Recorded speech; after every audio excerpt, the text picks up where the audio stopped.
In this video, we'll explore Linux kernel module management.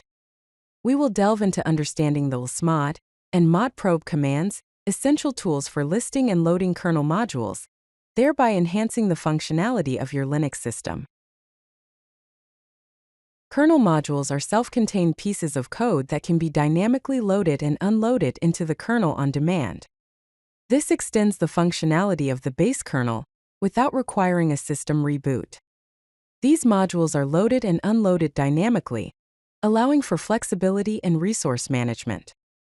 Kernel modules extend the kernel's functionality without the need for recompilation, saving time and effort.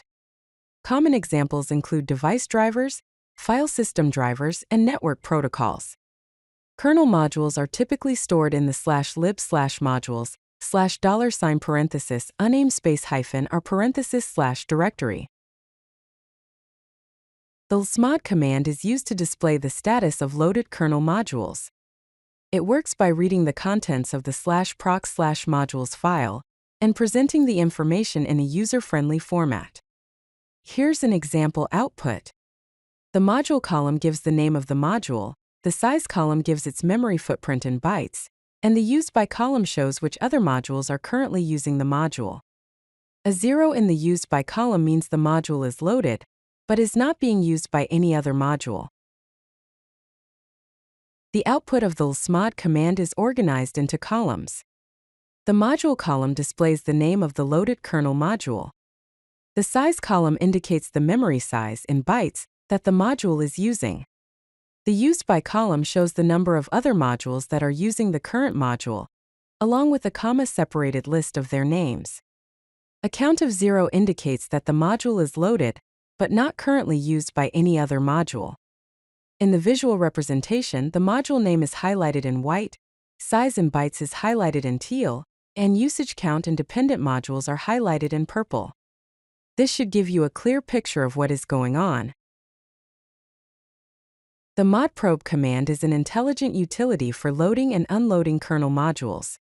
It automatically handles dependencies, ensuring that modules are loaded in the correct order. The key features of modprobe are that it automatically handles module dependencies. It loads modules from the /lib/modules $unnamed space hyphen or / directory. It uses the modules.d file to keep track of dependencies. It can load or remove modules, and it is more intelligent than the basic lsmod command. Here are some examples of how to use modprobe. To load a module, use sudo modprobe followed by the module name. To unload a module, use sudo modprobe -r followed by the module name. To load a module with specific options, use sudo modprobe followed by the module name and the desired options. Let's look at some examples of using the modprobe command. To load the Bluetooth module along with all of its dependencies, you would use the command sudo modprobe Bluetooth. To verify that the module is loaded, you can use the command lsmod pipe-grep Bluetooth. The output will show the Bluetooth module along with its size and any modules that are using it. To remove the Bluetooth module and any of its unused dependencies, you would use the command sudo modprobe -r Bluetooth. To verify that the module is unloaded, you can use the command lsmod pipe-grep Bluetooth. If there is no output, it means that the module has been unloaded. The modprobe command offers several advanced options to fine-tune module management. The -r option removes or unloads a module and its unused dependencies. For example, sudo modprobe -r Bluetooth unloads the Bluetooth module. The -v option provides verbose output, showing the steps being taken. For example, sudo modprobe -v1000 loads the E1000E module with detailed output. The -n option performs a dry run, showing what would be done without actually executing the commands. For example, sudo modprobe -n Bluetooth displays the actions for loading the Bluetooth module without performing them.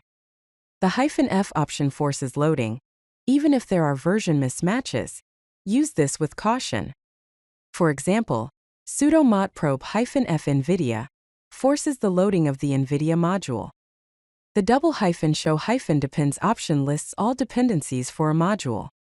For example, modprobe double-show -depends Bluetooth lists the dependencies for the Bluetooth module.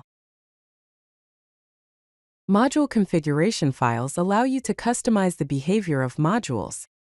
The modprobe.conf file, located in the /etc/modprobe.d/**onf directory, is used for setting module loading options and aliases. You can use this file to set module parameters, create module aliases, and blacklist problematic modules. The modules-load.d directory contains configuration files that specify modules to load at boot time. These files are located in the /etc/modules-load.d/**onf directory. Each file lists modules to load automatically at boot, with one module name per line. No options or parameters are specified here. This method is used by systemd-based distributions. If you like this video, hit that like button and don't forget to subscribe. Visit codelucky.com for more such useful content.